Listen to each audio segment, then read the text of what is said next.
Kalau kamu lihat orang keluar dari kamar, terus beberapa menit kemudian orang yang sama keluar lagi dari kamar yang sama, kamu bakal ngapain? Itu yang dialami Miftah waktu pertama kali tinggal di rumah pamannya di Jakarta. Sebelum masuk ke ceritanya, terima kasih sudah klik video ini dan selamat datang di channel History Handy.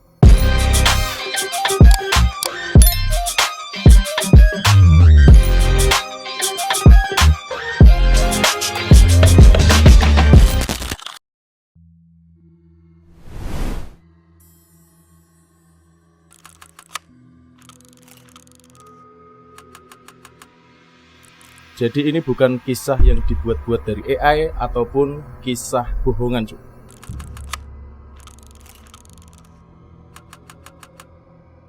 Mas Miftah ini adalah laki-laki asal Gresik, Jawa Timur. Sejak lulus sekolah, dia sebenarnya tidak langsung merantau. Dia sempat bekerja serabutan di daerahnya, mulai dari membantu di toko bangunan, ikut teman jualan online, sampai pernah bekerja di gudang kecil. Tapi penghasilannya ini ya penghasilan yang tidak tetap, cuy. Dan dia ini merasa kalau terus di kampung, dia tidak akan punya banyak perubahan. Akhirnya awal tahun 2020, Miftah memutuskan untuk merantau ke Jakarta. Keputusan itu pun tidak mudah, karena itu pertama kalinya dia tinggal jauh dari keluarga. Tapi dia ingin mencoba peruntungan di kota besar. Siapa tahu bisa dapat pekerjaan yang lebih baik dan bisa membantu orang tuanya yang ada di rumah. Di Jakarta dia tidak langsung tinggal sendiri karena belum punya cukup uang untuk kos ataupun kontrakan. Untungnya dia punya paman yang sudah lama tinggal di sana. Dan pamannya pun mengizinkan dia tinggal sementara di rumahnya sampai Miftah ini punya pekerjaan atau penghasilan yang tetap. Miftah ini orangnya sebenarnya cukup pemberani, cuy, dan tidak terlalu percaya akan hal-hal mistis seperti itu.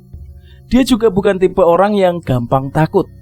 Waktu kecil, dia bahkan sering ikut teman-temannya lewat jalan-jalan kuburan malam dan tidak pernah merasa ada apa-apa.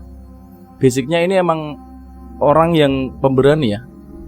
Karena itu waktu pertama kali tinggal di rumah pamannya yang agak sepi dan terkesan sedikit horor, dia tidak merasa takut sama sekali. Baginya yang penting itu ada tempat tinggal dan bisa fokus cari kerja di Jakarta. Setiap hari rutinitasnya ini cukup sederhana. Pagi bangun, berangkat kerja, pulang sore atau malam, makan, main HP sebentar, lalu tidur.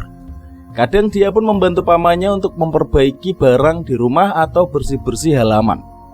Hubungan Miftah dengan sang paman pun cukup dekat, karena sejak kecil mereka memang sering bertemu waktu acara keluarga. Di rumah itu yang tinggal hanya 3 orang, Miftah, pamannya, dan sepupunya yang usianya juga tidak jauh dari Miftah ini. Jadi sebenarnya rumah itu tidak pernah benar-benar kosong. Ya umumnya rumah yang ditinggali selayaknya rumah lah, cuy. Justru karena rumah itu selalu ada orang, makanya Miftah tidak pernah berpikir akan mengalami kejadian yang aneh-aneh di sana. Dia merasa tinggal di rumah keluarga sendiri bukan di tempat asing, bukan merupakan tempat yang angker. Ya seperti kalian pas mudik ke tempat keluarga, pastinya kalau rumah itu ditinggali terus, ya biasa-biasa aja lah. Sampai akhirnya setelah beberapa minggu tinggal di sana, dia mulai merasa ada yang berbeda dengan rumah itu, terutama saat malam hari.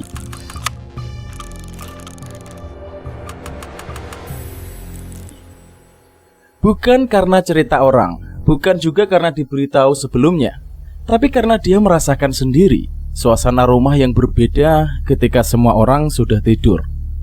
Dan dari situlah kejadian yang tidak pernah ia lupakan seumur hidupnya mulai terjadi.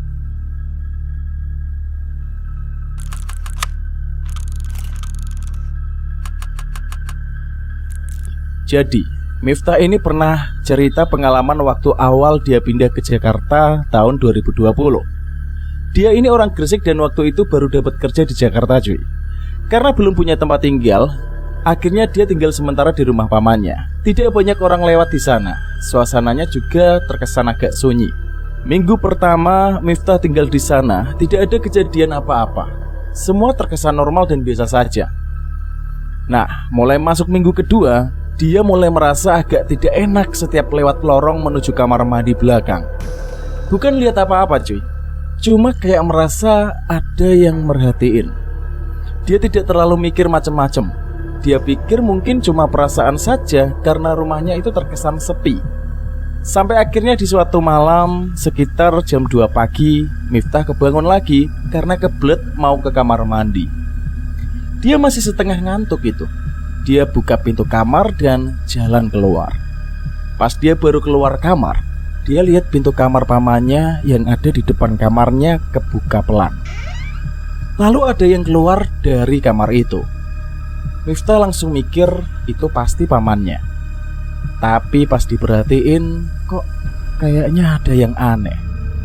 Orang itu pakai baju yang dia tidak pernah lihat sebelumnya. Bajunya kayak baju lama yang agak lusuh gitu cuy.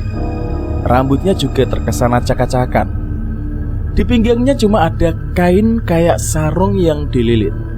Miftah sempat bingung, tapi dia tetap mikir, itu pasti pamanku. Dia sempat tanya pelan, Paman mau kemana paman? Tapi orang itu tidak menjawab dan hanya terdiam. Cuma gerakin mulut sedikit saja, terus nunjuk ke arah kamar mandi belakang. Akhirnya Miftah mikir mungkin pamannya mau pakai kamar mandi belakang dan dia nunggu saja seperti umumnya. Dia duduk di kursi ruang makan sambil nahan kebeletnya. Tapi dia juga heran karena biasanya pamannya ini tidak pernah pakai kamar mandi belakang. Selalu pakai yang di dekat ruangan makan. Dia nunggu lumayan lama di sana.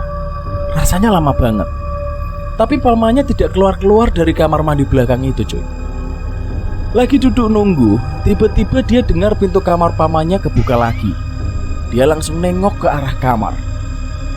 Dan disitulah dia langsung kaget. Pamannya keluar dari kamar lagi. Kali ini pakai baju biasa.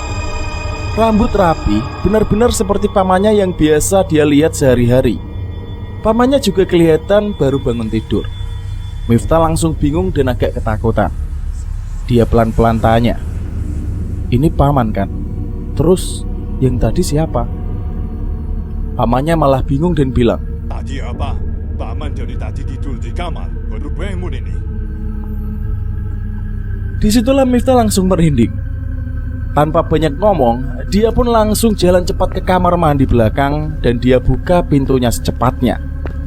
Ternyata di kamar mandi itu kosong. Lantainya juga kering, seperti tidak pernah terpakai sebelumnya. Tidak ada bekas orang habis mandi atau habis pakai kamar mandi itu cuy. Padahal dia yakin banget tadi ada seseorang yang masuk ke sana. Sejak lihat kamar mandi kosong itu, dia langsung tidak jadi buang air kecil. Rasa kebeletnya pun langsung hilang sebegitunya. Lalu Miftah ini balik ke kamar mandi dan dia sampai tidak bisa tidur, terus kepikiran dengan momen aneh tersebut. Dia kira semua kejadian yang dipertanyakan itu hanya mimpi belaka, tapi ternyata bukan. Sepupunya bilang kalau rumah itu memang posisinya tusuk sate di ujung jalan lurus. Kata orang-orang tua, rumah yang posisinya seperti itu, yang biasa disebut sebagai tusuk sate, sering terjadi hal-hal yang di luar nalar. Terus sepupunya juga bilang kalau di rumah itu memang ada penunggunya. Beberapa orang yang pernah nginep di situ juga katanya pernah melihat sosok yang mirip sekali dengan pamannya. Jadi sosok yang dilihat Miftah malam itu kemungkinan memang bukan pamannya, tapi penunggu rumah yang menyerupai pamannya. Waduh, ngeri pol. Sepupunya juga pernah cerita cuy, kalau dulu sempat ada yang coba ngusir penunggu itu. Tapi setelah itu orang yang ngusir malah sakit beberapa hari. Sejak saat itulah tidak ada lagi yang berani ngusir lagi. Miftah pun bilang yang paling bikin dia merinding itu bukan karena dia lihat makhluk halusnya, tapi karena makhluk itu mirip banget sama pamannya, sampai dia tidak bisa bedain mana paman yang asli, mana paman yang ya gitulah. Sejak kejadian itulah, setiap Miftah kebangun malam hari dan mau ke kamar mandi, dia selalu nunggu sampai pagi dulu atau sampai ada orang lain yang bangun. Trauma ini. Dia sudah tidak berani lagi keluar kamar sendirian tengah malam. Karena dia takut kalau suatu malam dia keluar kamar lagi, dia bakal ngelihat pamannya yang keluar dari kamar itu sekali lagi. Ya, ngeri coy, ngeri. Dia tidak akan pernah tahu yang keluar dari itu pamannya atau bukan. Oke, dari semua cerita kisah horor yang pernah Miftah dengar, pengalaman itulah yang paling dia ingat. Bukan karena dia lihat sosok yang menyeramkan, bukan karena ada suara aneh, tapi karena dia melihat sosok yang sangat dia kenal, yang berseliweran di depan matanya, yang ternyata bukan pamannya. Kadang yang paling menakutkan bukan rumah kosong atau tempat gelap, tapi rumah yang terlihat biasa saja, tapi menyimpan sesuatu rahasia yang sangat misterius. Ya, seperti itulah banyak sesuatu yang mungkin tidak bisa dilogikakan, tapi memang ada kejadian nyatanya cuy. Kalau kalian mengalami hal yang serupa atau mempunyai kisah horor yang bisa kita ceritakan kembali, silahkan tuliskan di kolom komentar. Terima kasih sudah menonton video ini sampai akhir. Jangan lupa like, comment, dan subscribe. Nyalakan juga loncengnya.